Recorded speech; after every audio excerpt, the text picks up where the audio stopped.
continuing with the long letter here that Paul wrote to the church in Corinth. And we're still in 1 Corinthians, and it's chapter 11, and it's verse 18 is where it starts. And Paul here, he's been, this was written to the church, he's been going through different things. He gets to verse 18 and he goes, but first of all, when you come together in the church, I hear that there be divisions among you, and I partly believe it. Now, come together is in the Bible 4 times in the Old Testament and 12 times in the New Testament. Divisions is in the Bible 13 times in the Old Testament and 4 times in the New Testament.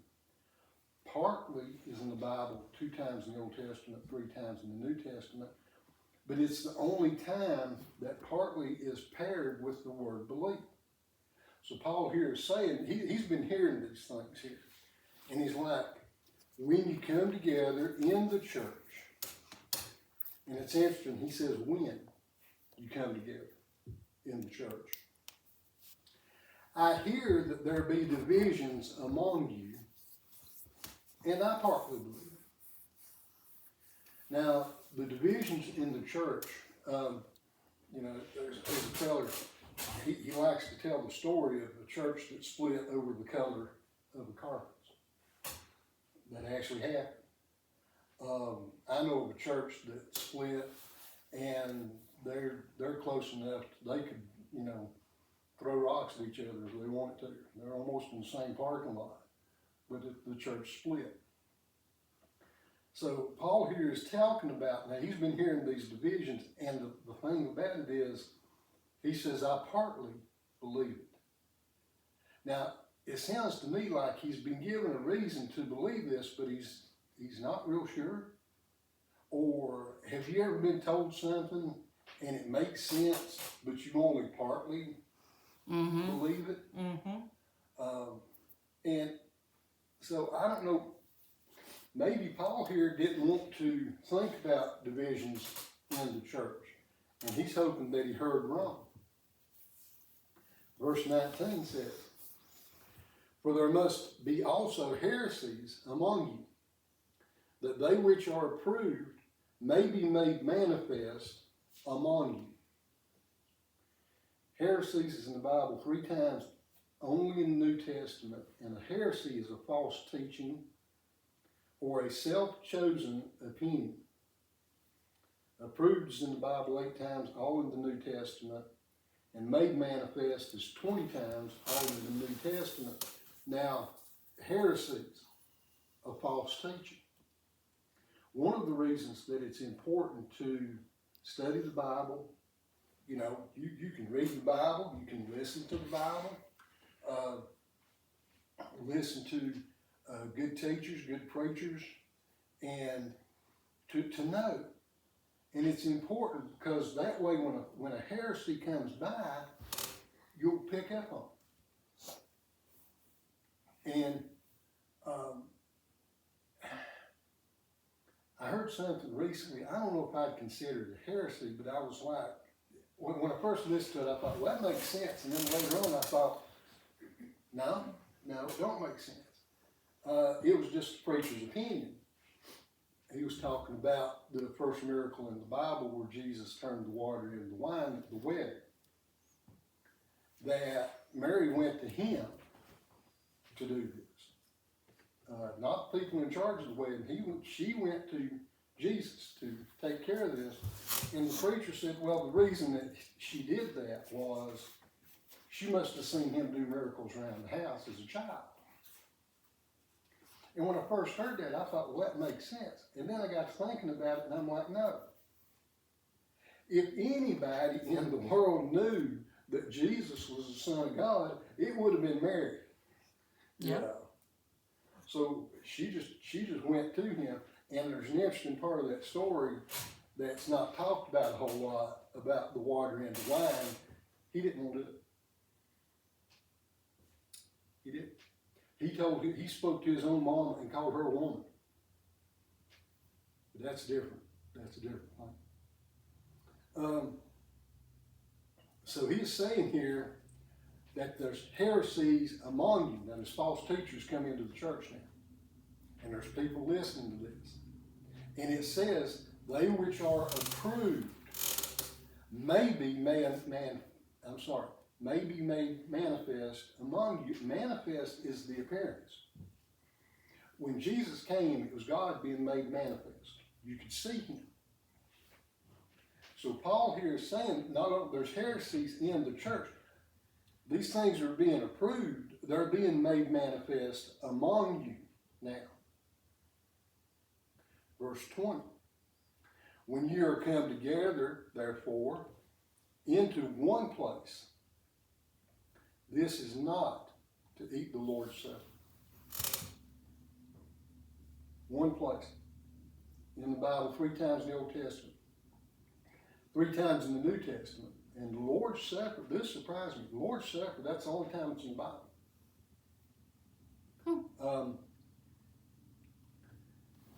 Paul is like when you come together, you're coming together into one place. This is not to eat the Lord's Supper. So they're gathering at different times here. It's not just the communion. But he's telling them when you come together. Verse 21. For in eating everyone taketh before other his own supper, and one is hungry, and another is drunk. In eating is in the Bible once in the Old Testament, once in the New Testament. Own supper is only in the Bible once. One is hungry is in the Bible once. Another is drunken is in the Bible once. What was going on here was when they got together and ate together as a church, and this was separate from times they came together in the church for communion and everything. And what it sounds like, or from what I could read about it and everything, that it was kind of like a potluck. So people were coming in and bringing stuff. Well, the problem was, it says, for in eating everyone taketh before other his own supper. Well, that's to share there. I ate good on Mother's Day, didn't cook a thing. Real thing. There are times at the house. Sometimes Tim cooks. Many times Sarah cooks. Me and Tim cheered on when Sarah cooks. We know this is going to be good. I've eaten really well a lot of times and didn't have a thing to do with it. Paul here is saying when you're getting together, you're bringing your own supper here. It says before others. Before others. But he also points out, one is hungry. Some people don't have anything to bring. And I've heard people, Tim, other preachers, other people talk about how, you can get people to come into places if you set out food. And there are people who they simply don't have. And then he ends it with, and another is drunken. This was reference to people who had a lot. They were showing up early. And by the time everybody else showed up, they'd been going through the wine pretty good, apparently. So there's this group of people, and Paul's comparing that there's different people here. There's people bringing in their stuff and sharing it. There's people who are showing up they don't have. And then there's people who have showed up early, did have a lot, enjoying this, And it was like I said, it was a potluck thing. It was a group meeting outside of the community, the church setting kind of thing. Verse 22 says, what? Have ye not houses to eat and drink in? Or despise ye the church of God, and shame them that have not? What shall I say to you? Shall I praise you in this? I praise you not. Despise you the church, the Bible wants. Shame them, in the Bible wants. This is, have you not houses to eat and drink? This is not for the poor people showing up here. This is not what this is about. Or despise you the church of God. There might be people showing up at these things, you never see them coming in for communion or anything. But boy, they're enjoying these big suppers together. And some people will show up with a lot, just so people will say, boy, they showed up with a lot. An ego thing. He says here, shame them that have not. Now,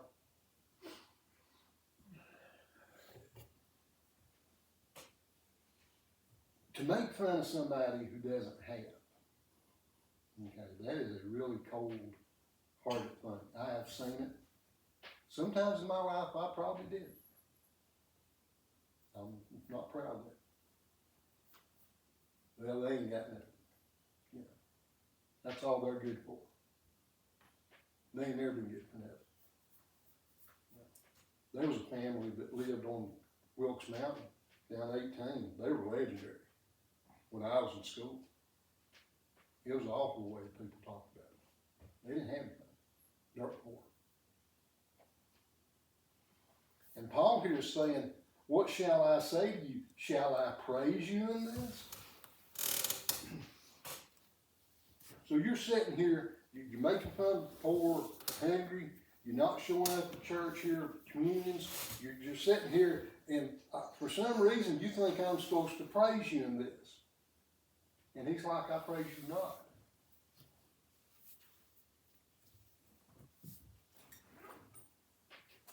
Verse 23. For I have received of the Lord, which also I delivered unto you, that the Lord Jesus, the same night in which he was betrayed, took bread.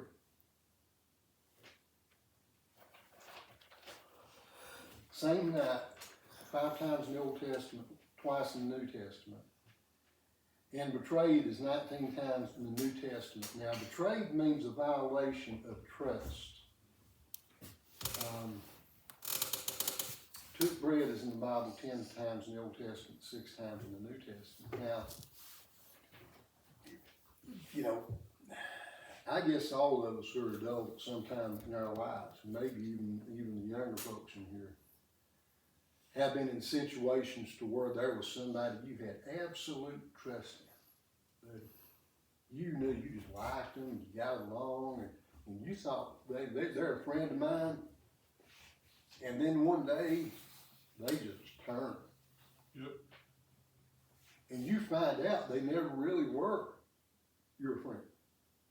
But you had that trust in them. And that trust now has been violated. Paul here is saying, for I have received of the Lord that which also I delivered unto you. You think about the scripture, his salvation, the work that he had done, and all these things here. He started this church, him and it may have been Barnabas or Timothy or Paul. Apollos ran it. So he didn't do it all by himself, but he was involved here in starting this church. And he's like, what the Lord gave me, I gave you.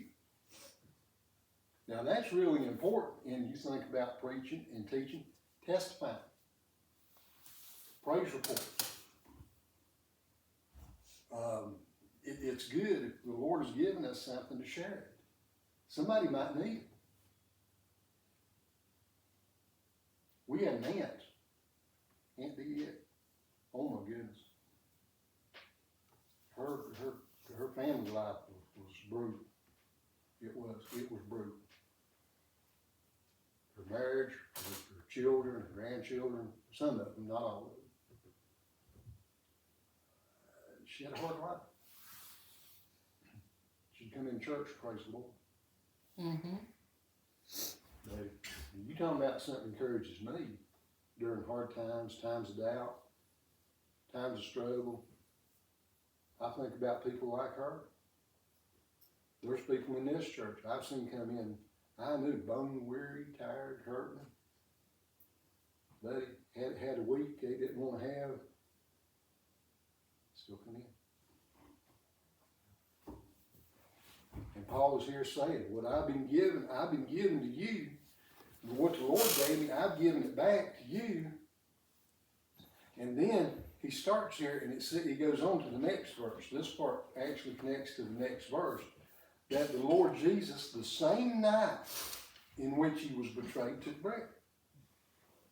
Now verse 24 starts out, and when he had given thanks, he brake it and said, take, eat, this is my body, which is broken for you. This do in remembrance of me. Now, I've been in different churches and seen communion tables, and that's written on the front. This do in remembrance of me. Now, giving thanks is in the Bible 4 times, all in the New Testament. And break it is twice in the Old Testament, 4 times in the New Testament. I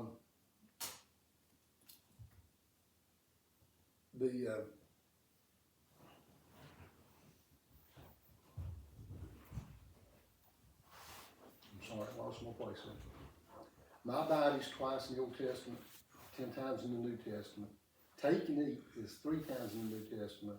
And remembrance of me is in the New Testament, but it's only 3 times. So obviously Jesus is here talking about what is called the Last Supper. It was his Last Supper. And what I like about it is, it says, and when he had given thanks.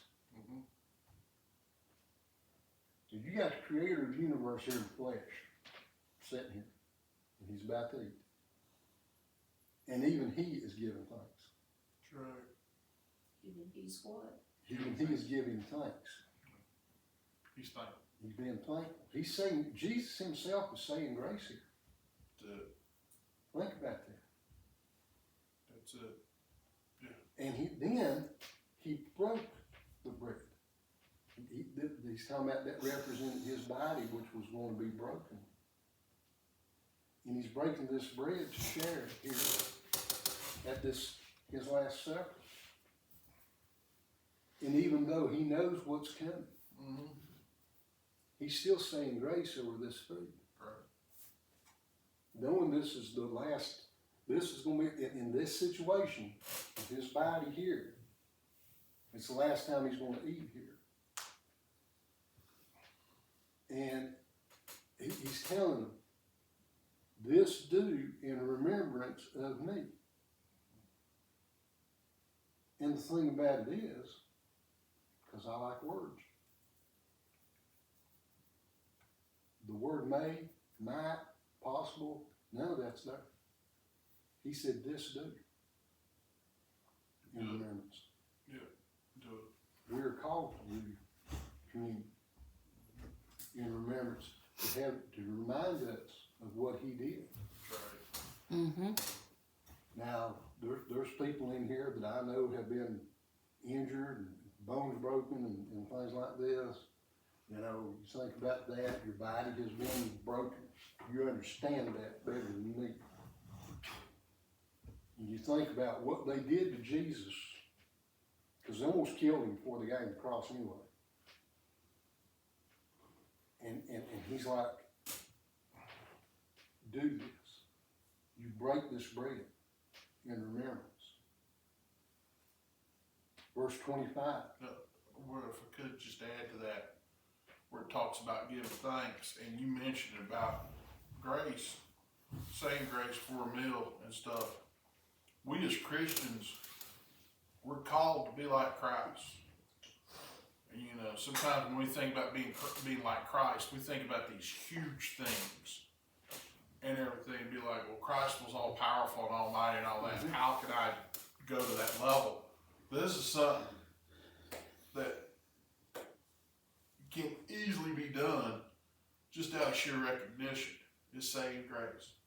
being thankful for what you're gonna eat, and that emulates Christ. That's acting as Jesus, because it's like if Jesus gives thanks, then we should be thankful as well. And there's people that study chemicals in the brain will talk about how that if you can change your mindset into being thankful, there's actually a chemical response in the brain, and it will change your attitude and perspectives. You know, it can go toward changing your attitudes and perspectives, and decrease stress and things like that. And it's all about being thankful for what, and you talk about thankful. We should be thankful. We got a lot to be thankful for. I know we all got struggles and trials and there's stuff going on, but if we look at the whole table there, we're blessed people. Verse 25 says, after the same manner, also he took the cup, which he had said, when he had said, saying, this cup is the New Testament in my blood. This do ye, as oft as you drink it, in remembrance of me. Now, this is a continuation. Same manner is in the Old Testament 3 times and 1 time in the New Testament. The word "set," past tense like that, is only in the Bible once. New Testament is in the Bible 6 times, all in the New Testament. In my blood, 4 times in the Old Testament and 7 times in the New Testament. So this is a continuation here of the communion. And then he's like, you eat the bread, you break the bread, you understand what it's about, and then you drink here, and you drink after you eat the bread. And he's saying this cup is the New Testament in my blood. Now, there's a whole lot there to talk for a long time about him talking about his blood. You know, doctors will tell you that life is in the blood. When you think about when the blood stops circulating, something dies. And he is saying here, the New Testament in his blood. And he also says, this do you, there it is again, as oft, which is just short for the word often, as you drink it, in remembrance of me. And brother, I just thought about this. It'd be an awful thing to think about. You just forgot Jesus. Mm-hmm. He's telling the disciples to do this in remembrance of him.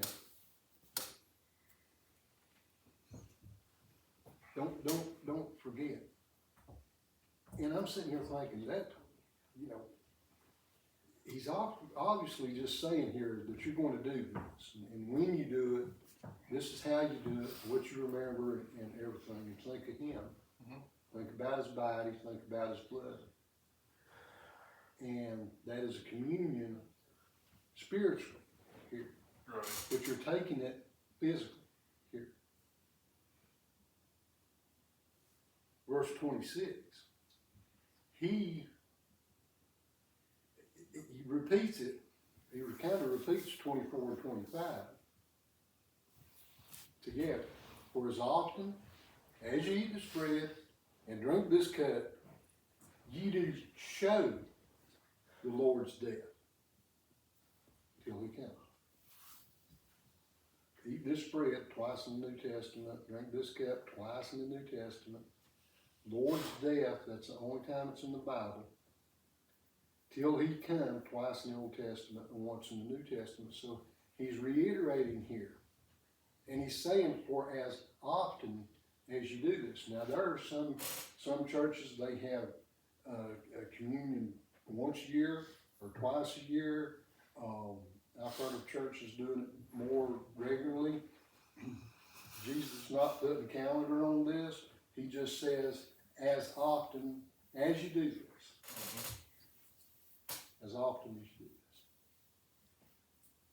You have the bread and the cup. Why? You do show the Lord's death until he comes. So we're to be reminded here. That's the reason communion is such a solemn thing, such an important thing. That's one reason to try to do it on Christmas and Easter especially, because those are the 2 days when people think, I mean, that's typically 2 days where Christ is, you know, front and center or whatever. I like to try to do communion just sometime randomly, just because, and everything. And I kind of got away from that last year, I'm pretty sure, because Donna reminded me about that. She's like, it'd been a while. And I got to think about it, yeah, it had been a while. But yeah, it's important to keep Christ at the center, focused. Preaching about that tonight, preaching about that later. And it's interesting how he talks about how the Lord's death. I've talked about it before. There are some people who are very close to me, and I'm extremely blessed. But if for some reason they gave up their life to save me, all that's going to do is extend my life here. They can get me into heaven. Mm-hmm. But the Lord's death, you know, you think about when he said, "It is finished," that was it. And there are people who want to tie works and stuff to salvation. And no. There are things that should happen after we're saved. We should change. The things we want to do should change. And there should be effort here to honor the Lord, the church, the congregation, church members, church family, that thing, those should go on. But that is not our salvation. But it should be a result of our salvation. We should want to do these things. And, you know, I've talked about it before. I don't expect anybody to want to go to church, or I shouldn't say that. I don't expect anybody to go to church like I have. And, but it's easy for me because I don't have a wife or children. I don't work a public job. It's easier for me, and I understand that. But if we're saved, there should be a want to. That's right. To be in his house. Amen, brother. If we care about anybody, don't you want to spend time with them? Yeah. Don't you want to show them that you care? And things happen at times. I understand, you know, sometimes a person can't be in church. Right. And the Lord knows this. And that's different than just not wanting to. You know, some people are traumatized from their church experiences as children. Mm-hmm. And that is really hard to, you know, talk a person like that into even going to church. Sure. Because, I mean, if they go there, you know, early in the morning and they're there at 8 o'clock at night, that's too much. Yeah, I think the biggest selling point I got, or not the biggest, but one of the best selling points, is that church is the only place that I know of where you're going to be around like-minded people. You know, you go to stores, there's not, it ain't, you be at work, probably not. You be in your neighborhood, probably not. But when you come to church, you should feel good that everybody's here, want to serve the Lord or want to know about Jesus or something like that. And why wouldn't you want to be in that like-minded situation? Because you can't even say that about your family necessarily. Oh no, mercy. Can I spend a week preaching on that? But yeah. Well, there are people who will take you know, the thing about church hurt, there are people who will cling on to that and use it as an excuse to Yeah. not go They want and not try to overcome it. There are people, Tim preached one time, and it's something that he said that stuck with me about how there are some people that will stick a tent pole in the ground in their life, and that's as far as they're going. And they don't want to go any farther. There's a person that we know, me and Tim and Sarah know, that it was a situation where a woman lost her husband passed away, and she never got past it. Never. That's where she put her tent pole. Now, as far as children are concerned, eventually they're gonna grow up. And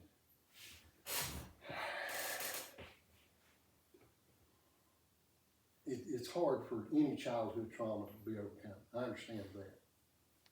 You know, you love on these people, you pray for these people, you try to encourage these people. That's all you can do. You know, and hopefully, prayerfully, eventually, they will make a connection with somebody. Be brave enough to go to a different church and have a better experience. You know, Tim and I have laughed about how, you know, our church is friendlier. I told him last night, I'd been in churches where I knew, I just felt like when I was there, they already had everybody in that church they wanted to be there. Okay.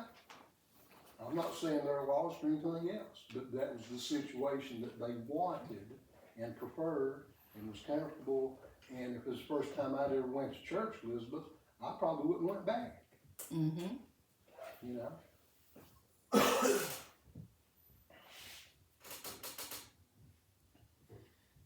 Verse 27. And he's repeating this. Now this is when it gets to be serious, talking about communion. This is serious. Wherefore whosoever shall eat this bread and drink this cup of the Lord unworthily shall be guilty of the body and the blood of the Lord. Wherefore whosoever is only in the Bible once. Unworthily is in the Bible twice in the New Testament. And what this is, it's a person or a manner or a purpose. Not deserving. And just as guilty as the people who killed Jesus.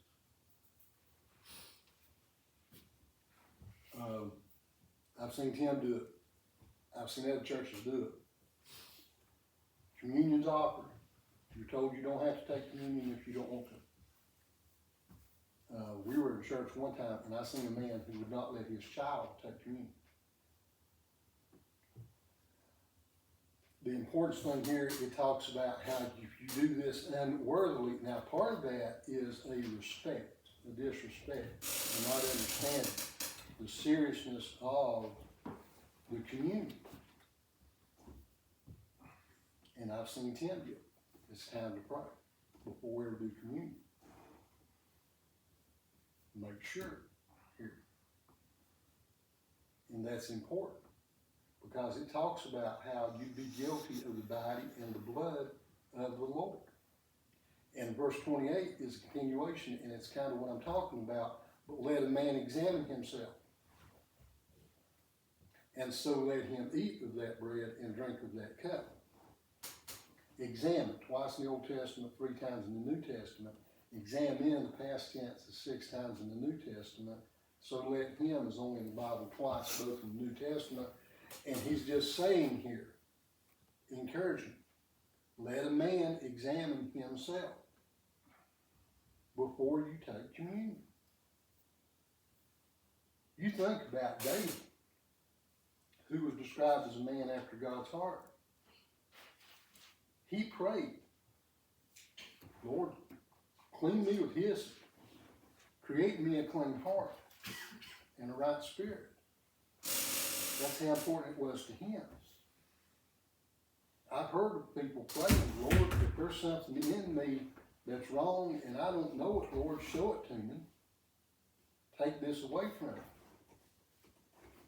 So Paul here is encouraging this thing about communion, the importance of communion, how we're supposed to be, what we need to do before we take communion. We cannot treat it frivolously.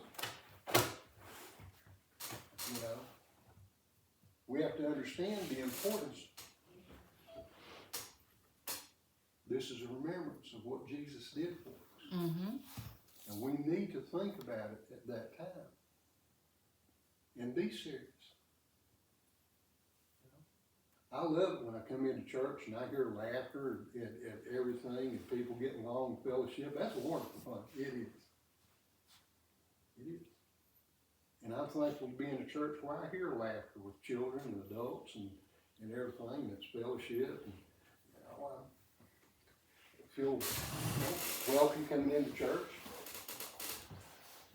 That's a wonderful thing. But there's also times we need to be serious about church. And communion's one of them. So, appreciate y'all listening. Thank you, brother.